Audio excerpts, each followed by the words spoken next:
Hello everyone, thanks for tuning into this video. Today we have with us Poonam Datta. She is an astrologer, spiritual healer. She is also a clinical hypnotherapist and also a psychologist. So it's my pleasure and I feel delighted to have interview with this amazing person. Thanks for joining us, Poonam. Hi, Varun. Thank you so much for inviting me for your show, and it's an honor to be here and speak to you guys about spirituality. You're doing a great job introducing spiritual people to the major masses, and this is kind of a knowledge sharing which probably we would be doing, right, if I'm not wrong. And this knowledge sharing is very important because in today's generation, I feel that we're all floating, there is no groundedness. And it's an absolute honor to be here on your channel. And thank you so much. And just a quick, you've already introduced me, but then just a quick introduction about what I do. Yes, I'm an astrologer. I'm into energies. I'm an energy transformation scientist. I am a psychologist, and I am also a spiritual healer. So I'm into spirituality for almost a decade now. And you are also called Satyam Shakti, right? So what does this Yes. that name refers to, and what is the meaning of that?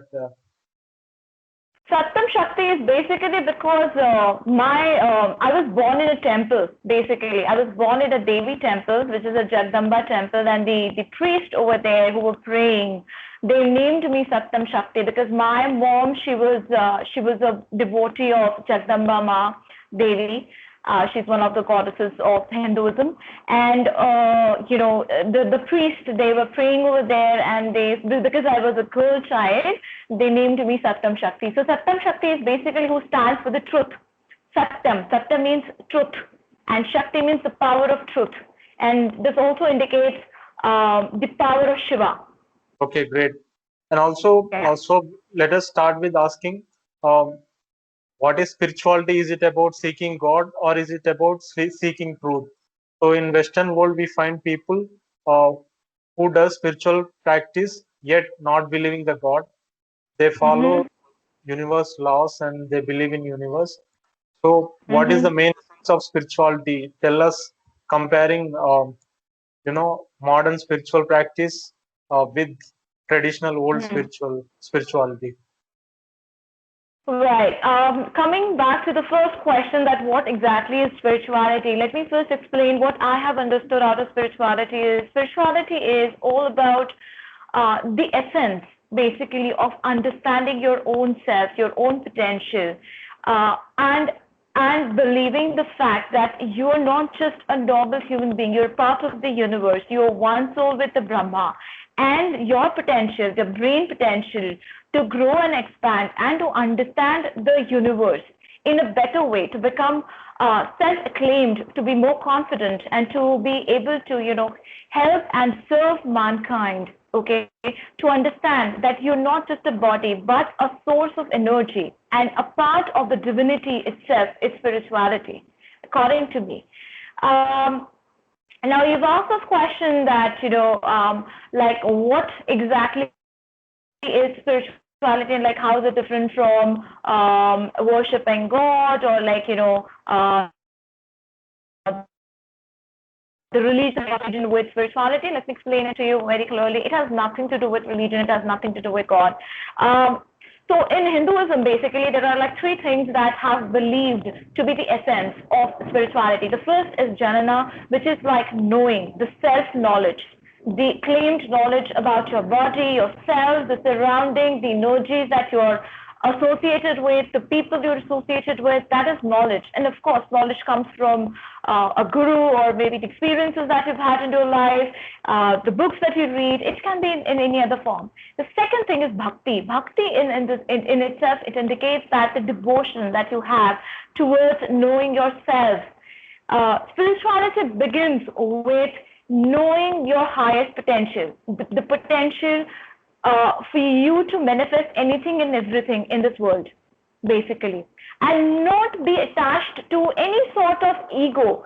Like whenever you try to control something in your life, like people want to have the best of their careers, they want to have the best of their life, they want to have luxury, they want to have this person's love, that person's love. So that brings you into a ball of attachment. When you realize that your subconscious mind is not a ball of attachment, but it is rather to let go, is when you start understanding yourself better, and is when you start realizing that your life is not just about that one belief system, but it can be an expansion of a lot of other belief system into one core of divine belief system. Okay, what I mean here by is that when you say bhakti, it means that you have to have the devotion towards your belief system. And the third is your karma. Okay.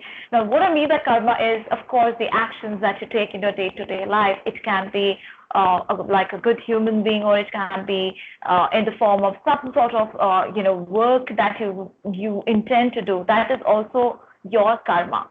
So this whole combination of jnana, bhakti, and karma becomes spirituality. Hinduism also believes that we are part of the Brahma, Ekam Brahma, Soham. I am what I am, and I am a part of the divine soul. My soul is just a part of the universe, right?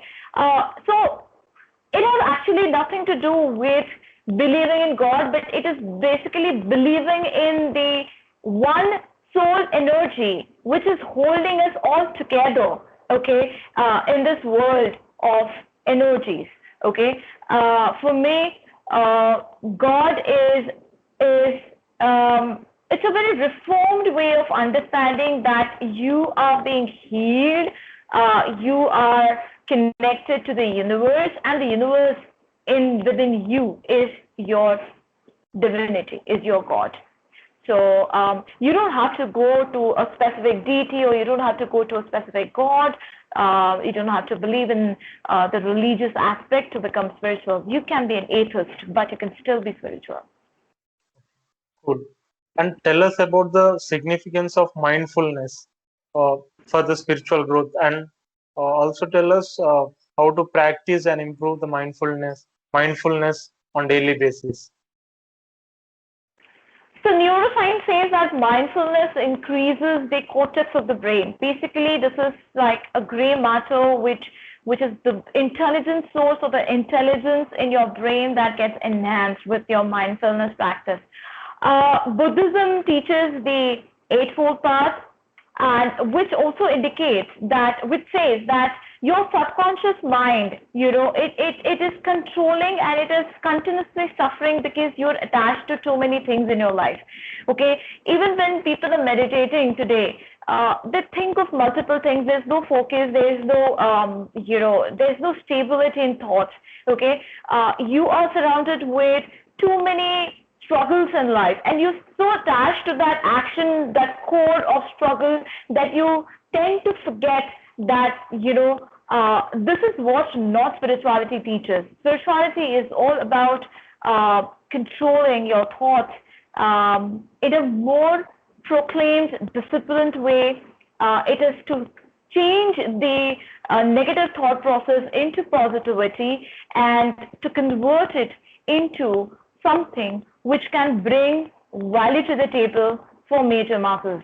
Okay, what mindfulness teaches is basically, you do not stop those thoughts from coming into your mind. You know that those thoughts are continuously coming into your head. They are stored in your subconscious.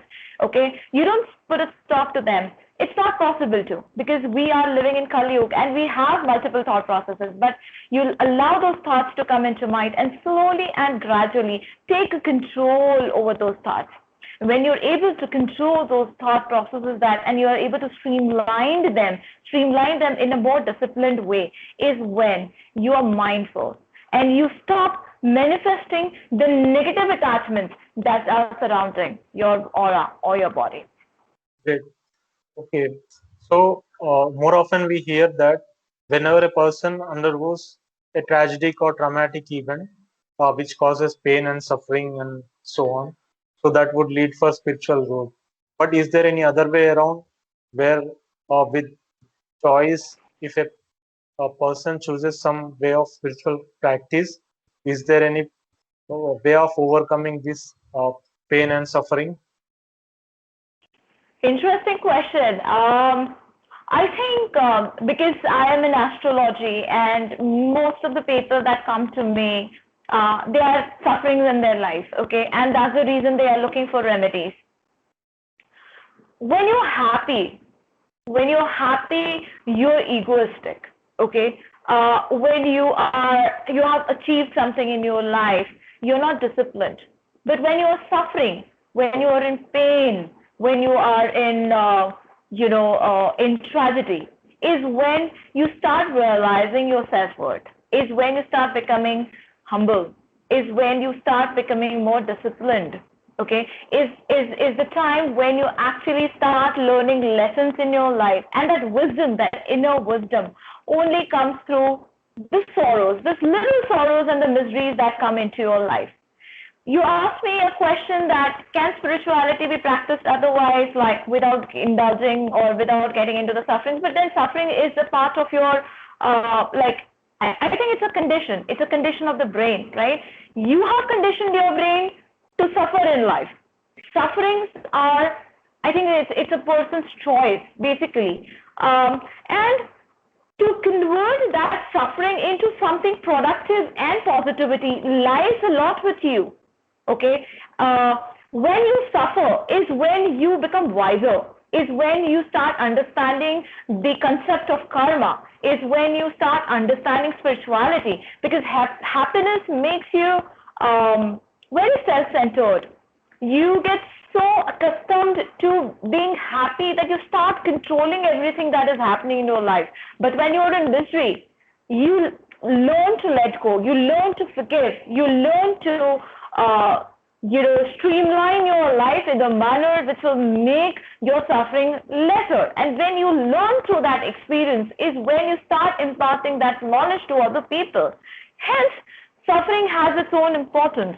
And spirituality teaches you to let go of that ego, is to become more humble, is to start understanding and realizing your self-worth, which does not come with happiness. Okay? Happiness is very short-lived and suffering is conditioned. So when you combine both of them, happiness and suffering, they both have an equal importance. But happiness makes you move towards a condition of suffering.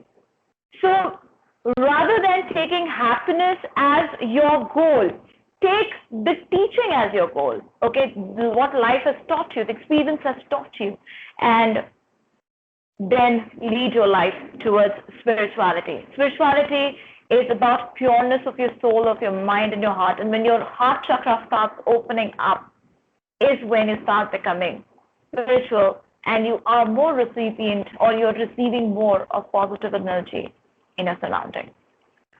So we humans are vibrational beings, right? So given this, our well-being depends on how higher we are vibrating. So please Right. suggest us some things that we can do to raise our vibration. So what do we understand by the meaning of vibrations? Now, this is a very overhyped word, which is probably on Google these days, that your vibrations should be very high and this and that. I think we are limiting ourselves by thinking of higher vibrations and lower vibrations. Vibrations is a very, very slow, it's a very gradual process. It's like you're elevating your soul to your inner wisdom, and you're eventually learning more about yourself, and then eventually reaching your highest potential. This is basically what is a higher vibration. Now, higher vibration will not come to you automatically. It has to be a gradual process. You obviously start from a very low mindset, a low vibration where you want to control everything around you, where you want this and you want that, you have a lot of desires in life. Still people have. Do you call them low vibration people? No, they're not low vibration people. They're just They're just Homo sapiens who are fighting for the fittest, for the survival of the fittest, right? Now, to become a person of a higher vibration, you need to have an open mindset.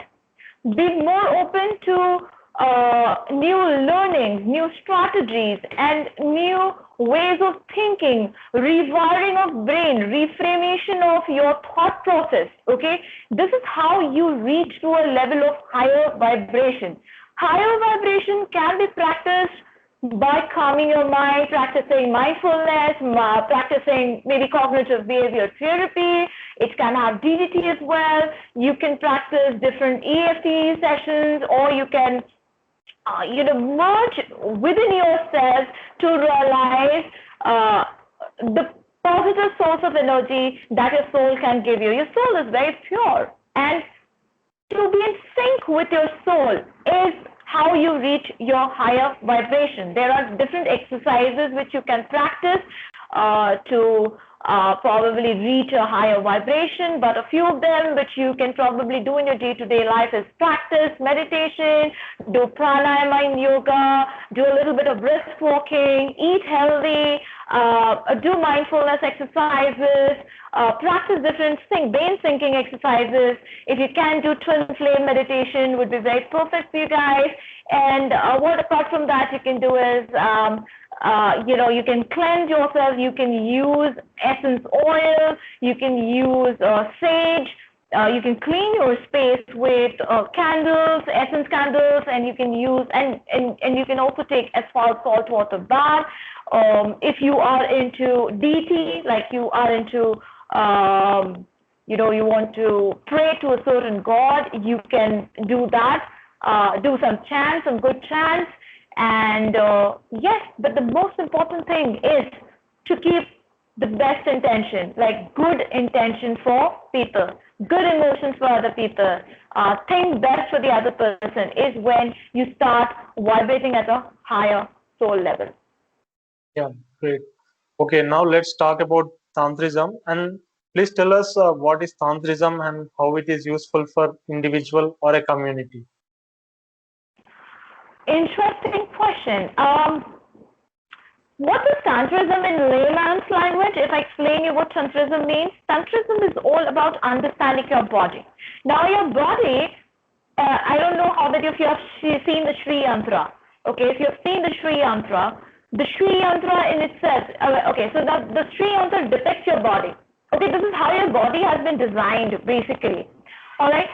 Tantrism teaches you to understand each and every body, nerve, cell, molecule, blood vessel, to your brain nerve, to everything in your body, and how you can use your body, okay, which is a source of energy, okay, along with your best intentions to manifest your goals and desire.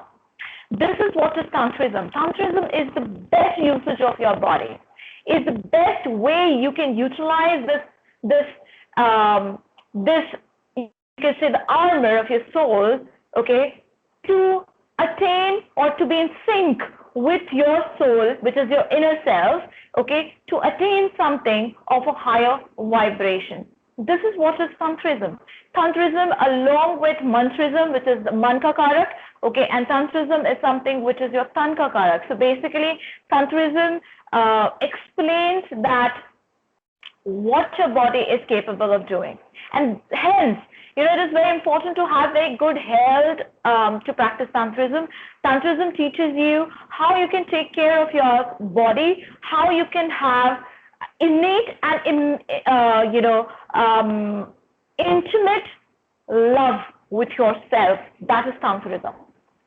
Okay, great. And so we often hear that tantric about tantric intimacy. So is it really possible to have tantric intimacy, and what are some conditions involved for it to have that or to realize that? Okay, people have this misconception that Tantrism is all about sex. Tantrism, there is a tantric Tantrism sex, which is a part of Tantrism for sure, but without you yourself understanding your body, how will you be able to connect to the divine connection of another soul? You will not be able to divinely connect to the other soul. Tantrism has to be practiced first on an individual basis. It has to be in a way that you start understanding your mind's pattern, you understand your body, you start realizing which part of your body is creating a blockage, where is an emotional blockage, where you can work upon, where is your kundalini stuck. When you start realizing these things is when you can understand that Tantrism is also about understanding the energy bodies within your body. Okay, the energies can be stuck in your muscles, or can be stuck in your bones in the form of emotions, and to let go and release these energies in your body is basically Tantrism. Now, what is Tantrism sex? Tantrism sex is when you are connecting to another soul in an energy, ball, in an energy bowl, wherein you are actually exchanging the energy source from the other person that person might have proclaimed or acclaimed in his or her lifetime. Okay, Tantrism is something which is practiced at a very basically, how do I explain, is at a very intimate level, wherein there is a very slow process of foreplay. There is a very slow process of understanding each other's body, feeling each other's body, taking the knowledge of each other's body, understanding the points, the sensory organs of the other person's body, realizing the pleasure and the pain points in each other's body. And the ultimate level of pleasure, which is the orgasm, okay, indicates, or rather, this is the highest point of divine connection in a way that because you are so lost in that point of pleasure that you're not thinking of anything else. You're just in that in that zone of pleasure. So when you are extremely in pain or when you are extremely in pleasure is when your intentions becomes intensified more. And the more your intention becomes intensified is when you connect higher to the divine source. When you start connecting to the divine source, and your manifestations becomes easier. So in Tantrism sex, when two people are having a tantric sex, you make that situation so dramatic and so beautiful and so full of pleasure by touching each other's body, slowly realizing each other's, sensory organs and triggering each and every sex organ of the body. Is when you reach a level of ultimate bliss. And when you reach that ultimate bliss, the common goal to manifest something in your life becomes faster and easier. That is Tantrism sex. Okay, great. So, what are the events that you do, online or offline, and where can people follow you? So I'm an astrologer. I'm into energies.